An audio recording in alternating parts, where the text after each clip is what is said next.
All right. Looks like we are live. I am with, oh my God, I'm gonna butcher your name. Marie? Marie. Marie, did I get it right? I'm the one that it's like my bedtime right now, and you're the one that's on my name. This is bad that I can't even butcher. We didn't even ask that. Like, we've met before and we've had conversations. We've had conversations and I totally butchered and forgot how to pronounce your name. So gonna ruin this introduction already. So I'm gonna let you say your name so that everyone knows. I'm Marie, and I'm director of Oldfield Consultancy and Career coaching and training. Oldfield Consultancy is more analytics, artificial intelligence, statistics based, and Career coaching is our soft skills offering where we do leadership and negotiation training. We've got digital courses, one-to-one, and group mentoring, and we've got some amazing experts on there as well. That's awesome. That sounds like a lot of fun. And one thing I missed, I didn't know that you were into AI and other things. We may have to do another one of these because I've wanted to bring together a panel on that topic because it's something that fascinates me and something I think that if we're not prepared for, the future is going to be ruined by AI. Or it maybe not if we do it right. Either way, don't want to detract from that. Today, we're here to talk about leadership, consultancy, and entrepreneurship. As she mentioned, she also has career coaching and some other things, but also has a podcast. And so how we met is that we connected through, I think, a random leadership Facebook group. And then I appeared on her podcast, which will come out tomorrow sometime. I don't know how the time difference is, but it will be on the internet sometime tomorrow, where we talked about leadership and some other topics. And so prior to that coming out, I wanted to do a LinkedIn Live where we can talk about some of those topics in a different way and carry that a little bit into the conversation tomorrow, but flip the script where I ask more of the questions this time versus the podcast where you ask all of the different questions. So one of the things that I want to get kicked off on is I really like to get to know people and what drives them. So you mentioned kind of the AI and the consultancy and the coaching, but why is it that you do that? What gets you out of bed? What excites you about doing those things? So I really like training in that area. So I'm doing a doctorate in AI, and I've worked a lot in statistics and modeling. I like the aspects of kind of modeling in that area, but it's the training that I really like, which is why I set up my new company that just does training. I'm not sure where that came from, but I've always enjoyed coaching and mentoring and that type of thing. And I was a secondary school teacher for a while, and I still do a bit of tuition now. And that kind of, it really, I think it's that light bulb moment when you're teaching somebody and then all of a sudden they understand something that they didn't get before. And that kind of, it's that moment that kind of drives me to do well and so that people understand things better and they can employ it and implement it and use it. And I just find that really satisfying. Nice. That's awesome. I'm the same. I had a background with sports, and I always liked kind of being the captain and teaching and bringing people along. And it really is something that I think gives you a really exciting feeling inside to be able to help someone get to that next step. Yeah, no, it really does. And I think it's so satisfying as well when you see people that are really, really struggling with a really big problem or even what they perceive to be a big problem that might not even be a big problem. And you can maybe, because from the outside, you can break it down and you can clarify it and give them some ways forward and I think we all do this. You can't see the problem when you're so close to it. So when you get somebody else that can kind of break it down, and that's, I do that with the maths and I do it with people as well, and you can just get to the issue really, really quick and then try and put a framework together to fix it. I think that's just really enjoyable to do that. I like that. And so as times have changed drastically, we can't get out of our houses as much anymore, and it's still going to be a few months before we get a chance to do that and go be in person and have a chance to actually do lessons and sit side by side and train people or give a presentation to a group. How have you gone about kind of that mentoring and working with distant teams and that communication and leadership and giving that vision versus being able to meet in person? How have you fixed that gap? So I think this is quite interesting because I ran a remote team for about 5 years, and I've had a remote team this year for about 6 months. Some of these people I've never even seen. But even despite that, I found that I've been able to build really, really strong relationships with them. And that really surprised me because in the past, I've felt like you need to be able to be in front of the person to be able to build that relationship. And I think that works when you're a teacher because you kind of need to be around the kids to see what they're doing and watch what they're doing. But when you're working with adults, there's not that same responsibility. And what you need to do there really to get the most out of people is give them the space to do what they're supposed to be doing, because the worst thing that you can kind of do is micromanage somebody. And if you give them the task and you know that they're responsible enough to do it and you know that they know how to do it, then there's not really any reason for me to be checking in too much until, maybe a halfway milestone and then the delivery date. So in terms of that, that's been, and also with contract negotiations, that's one of the big things I've been involved in this year. And these move so fast that you're constantly on the phone. And I think at the beginning, when we started with this kind of Zoom culture at the beginning, it was useful to kind of have these meetings. But as time's gone on, it's just a meeting for meeting's sake when you could have had an email. And I think now it's just Zoom overload. It's quite interesting because when I was running my virtual team, we did have meetings, but we didn't have a lot. And that's how I run my virtual teams now. But I've noticed that people that haven't really run a virtual team before are complete overload with Zoom. And I'm just thinking, why have I got a 3-hour Zoom meeting in this afternoon? What is that about? Why can't I do something outside? 3 hours, that's a whole afternoon. And fair enough, the meeting finished within 2 hours, but I'm thinking there was an hour of that where we could have, done an email.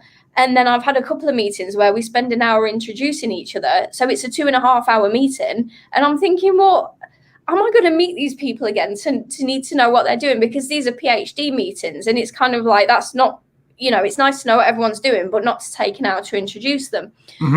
Simple things like when the presenter doesn't choose people to speak and go around the room and then just says, oh, next person. And then everybody's either crowding in or each other or, not speaking at all. And I think it's just little things like this that are etiquette type things that people are really struggling with, given the fact that everything's on Zoom.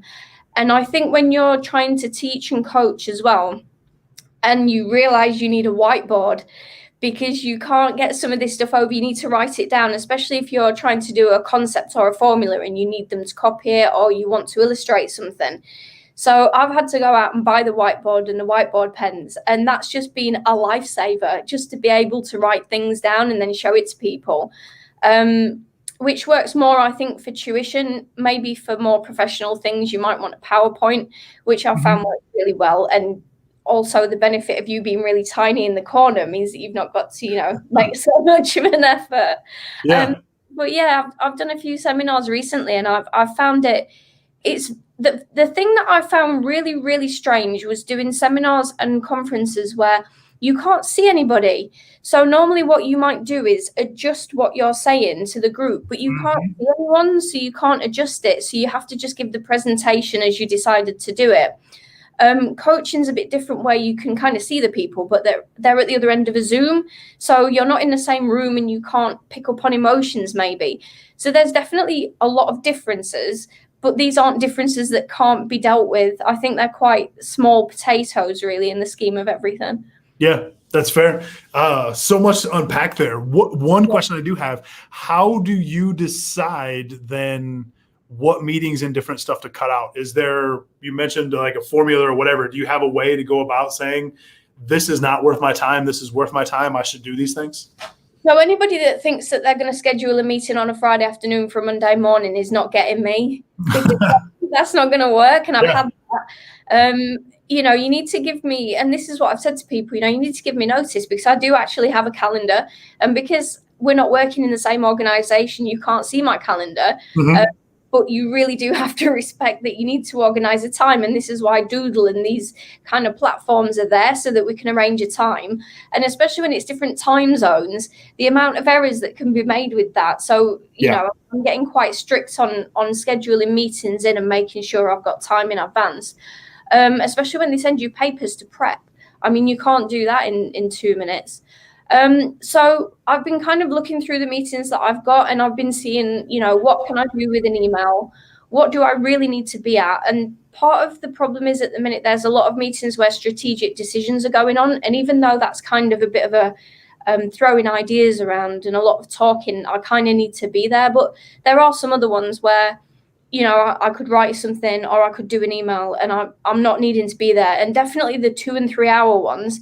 I mean, the thing is, I'm sure everybody does this, but when you get into a meeting and you think, I don't really need to be here for the next half an hour, you put it on mute and go and get a drink. Mm-hmm. And it's really bad, but it's like, I don't need this next half an hour. I just need the rest of when it's set up as a training and you only need part of it, but they've tried to sandwich everything into an afternoon so that you've got everything.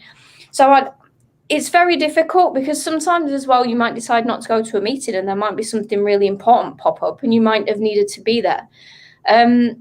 I am finding that just by asking people to schedule in advance, that is giving me a better calendar. So instead of having really big, long meetings all in the same week, I can then plan them over the space of a few weeks instead. So I think that's been the most major thing, just saying no. I can't do this in 2 days. I can't even fit in 2 days. And that's one of the biggest things that I have in my program. One of the big thing that I teach is getting people to say no more. Because I forget if I showed this, I don't think I have anything to write on, was this idea of energy. And if you think of energy as a circle with a whole bunch of lines coming off the circle, kind of like you would draw a sun, if you have that mindset of energy where you're sending it all over the place, you don't actually get a chance to focus on the things that provide value because you're essentially mixing your ability to complete a task or complete a project or whatever in with 45 other things. And then you get this half-ass of all these 45 things that you're trying to do, or even less than half an ass, which is way worse. But once you figure out a way to take your energy and focus and say no more, then you put yourself in line with accomplishing 1 or maybe 2 really, really big things that overshadow impact of all the 45 things that you were trying to do before. Yeah, completely. And I think that extends to your whole life as well, because it's not just meetings that I kind of do this time saving stuff with. I look at everything that I'm doing in my life, because I do a lot of pro bono work as well. And I say, is that group doing anything? Is that group useful to me? Has it served its purpose? Do I need to do something else? Is there somewhere else that I'm going to get more value? And then I start looking at what can I cut out and what then do I, want to do with my time, because I was getting burnt out. I was overworking. I was doing too much. And you get to a point where you have to keep auditing every now and again what it is that you are doing and whether it's useful, because it might not even be useful what you're doing. Yeah. And that's a really good point that I was thinking about as you were talking in that auditing, because at one point in time I had a job where I was a consultant and I was paid by the hour. And the more hours that I didn't have like a cap on how many hours I could work during the week. And I was young and I was like, I'm going to bust out 60, 70 hours every week and make some money. Well, it got to the point where I started to audit the different things that I had to do, like cleaning my house, doing the dishes and whatever. So I ended up hiring someone to come in twice a week to take care of the dishes, shop some groceries, and do some other things so that I could spend more time, because the $15 an hour I paid that person was not comparable to the $50 or $60 an hour I was making as the consultant time as an engineer. So you got to find those trade-offs, and they can shift from week to week or even from year to year, but having the conscious mindset to really look at it each time is very beneficial. Oh yeah, absolutely. I mean, I discovered Upwork, and the amount of stuff I've been able to farm out to them that is just admin tasks and basic tasks so that I've not got to do it has saved me probably weeks where I can actually sit there and look at strategy and, how do I create more business and this kind of stuff, rather than actually just doing, can I do an email list? Can I do this bit of programming? Well, do I need to do it, or can I pay somebody, and then go to work and earn more? And it makes sense to pay somebody to do something. Yeah. And that's something that comes through that maturity that I don't think a lot of people who are trying to advance their careers fully understand. So there's a book I read, I think it's been about a year ago, one of my friends suggested to me, and the title is What Got You Here Won't Get You There. in a sense that like what got you the job that you are now isn't going to be the same things that get you that next job. And you got to have that mindset of where can I shift my focus to provide the most value so that I can move into that next position. And it goes into a lot of things that you mentioned is, should I be writing this code or could I pay somebody else to do it? Because I can provide way more value to my client or my company with the strategy portion. Yeah, and just being able to kind of, get rid of those basic tasks. I mean, do I need to be creating a logo, or can I get somebody else to do that? And I could spend, if I wanted to create a logo, it'd take me about 4 weeks because I've got no idea how to do it. Yeah. And I understand that a lot of people say, well, you need to teach yourself how to do it. And you do need to teach yourself how to do a lot of things. But if it's a skill I'm going to use once, I'm not going to try to learn it. I'm going to ask somebody that knows what they're doing to do it. And that's what people ask me to do, things that they don't know how to do. Yeah. It's something that I'm going to need for, many, many projects. And I'm probably going to put some effort in to learn it because it's useful. So I think there's a real balance there. And I think control is a really big problem, because to release some of these tasks, even though they're basic tasks, when you're in control of your own business and you don't want to give them away because you think, oh, nobody will ever do it the way that I want it done. But then I think, well, what did I do when I was younger? I did that job. I was the person that was the PA or the secretary, and somebody trusted me to do it. So I would trust somebody else to be able to do it as well. Yeah, absolutely. That's really, really good insight. Something I think far too many people miss, unfortunately. So as you mentioned, you've had different careers and now you've moved into consultancy. And as we were talking a little bit before the call, we talked about how you go about getting clients through networking.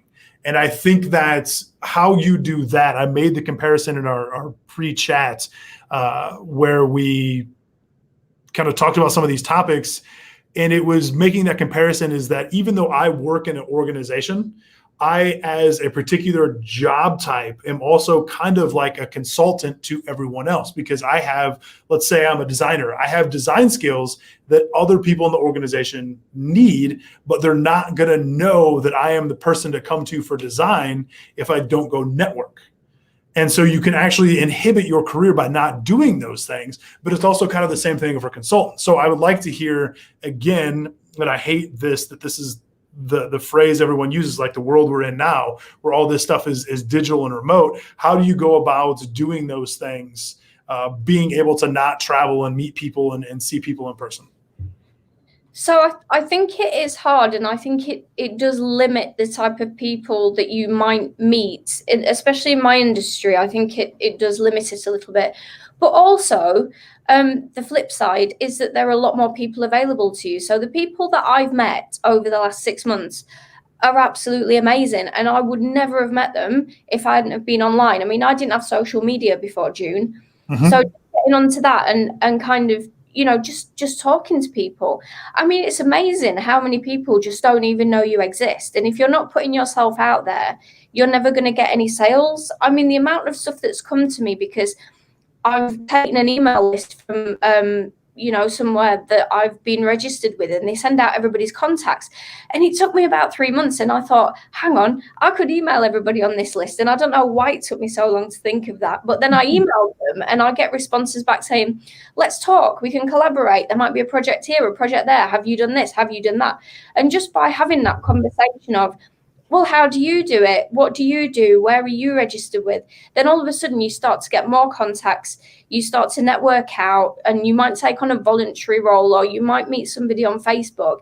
I mean, who knew the level of people that I've been speaking to hung out on Facebook? I mean, like UN security people and police officers, and I've had them all on my podcast. And you think, I've just met you because we've connected over a post on a leadership group. It's amazing. Yeah, I mean, that was exactly how we met. I liked the topic that you posted, and I was like, I could talk about leadership for days, which I think it was shortly after I went on a huge rant in some of the leadership posts talking about, and we talked about this in the podcast, characteristics of leaders. You can't say a certain set of characteristics makes a leader. That's not possible.